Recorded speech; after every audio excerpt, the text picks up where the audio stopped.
नमस्कार. आपल्या सगळ्यांचे महाराष्ट्र सोशल न्यूज चॅनलमध्ये हार्दिक स्वागत. चला वळूया तर एका नवीन बातमीकडे. आजची बातमी.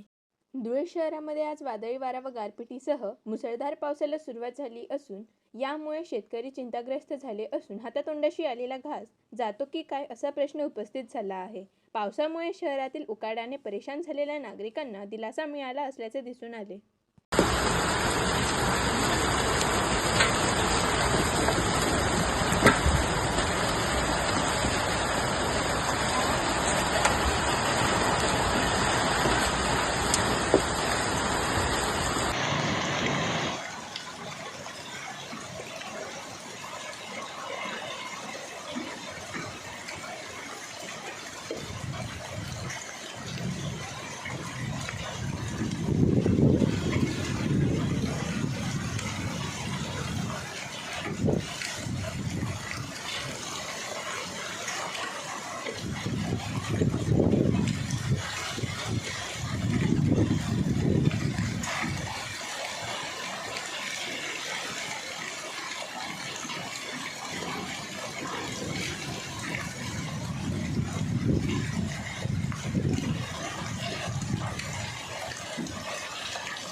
बातमी आवडल्यास चॅनलला लाईक व सबस्क्राईब करा व दररोज अशा नवनवीन बातम्या पाहण्यासाठी चॅनलला फॉलो करा. धन्यवाद.